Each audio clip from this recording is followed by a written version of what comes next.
আসসালামাইকুম। আপনি গুগলে খারাপ কিছু সার্চ করছেন, নোংরা কিছু সার্চ করছেন, এইগুলো সব হিস্টোরি আপনি ডিলিট করতে চাইতেছেন, বাট আপনি কোনোভাবে ডিলিট করতে পারতেছেন না। আপনি যদি আমার এই ভিডিওটি দেখেন তাহলে খুব সহজে গুগলে যা কিছু সার্চ করছেন না কেন আপনি সব কিছু ডিলিট করতে পারবেন। ভিডিওটি শুরু করার আগে ছোট্ট একটা রিকোয়েস্ট, অবশ্যই সাবস্ক্রাইব করবেন এবং অনেক বেশি শেয়ার করে দেবেন যাতে সবাই তাদের গুগলে যা কিছু সার্চ করছে সব কিছু ডিলিট করতে পারে। এটা ডিলিট করে দেওয়ার জন্য প্রথমে আপনি আপনার গুগল ক্রোমে চলে আসবেন। আসার পর থ্রি ডট আছে, এখানে ক্লিক করবেন। ক্লিক করার পর হিস্টোরির উপর একটা ক্লিক করবেন। ক্লিক করার পর মাই activity dot Google dot com এখানে ক্লিক করবেন। ক্লিক করার পর একটু অপেক্ষা করবেন, একটু নিচের দিকে আসবেন।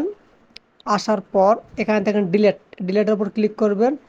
ক্লিক করার পর আপনি কীভাবে ডিলেট করতে চাইছেন, লাস্ট একদিনের না সব কিছু, অল টাইম নাকি লাস্ট 1 ঘন্টার? তো অল টাইম যদি সবগুলো ডিলেট করতে চান তাহলে অল টাইমের উপর ক্লিক করবেন।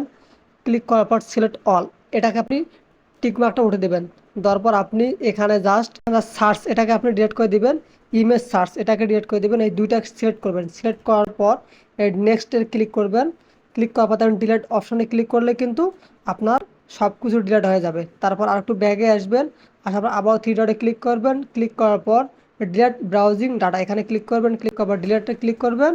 তাহলে কিন্তু আপনার সব ডাটাগুলো ক্লিয়ার হয়ে যাবে। এরপর যে নিউ ট্যাব ক্লিক করলে দেখেন আপনার যা কিছু সার্চ করছেন আর কোনো কিছু থাকবে না। ধন্যবাদ ভিডিওটি শেষ পর্যন্ত দেখার জন্য।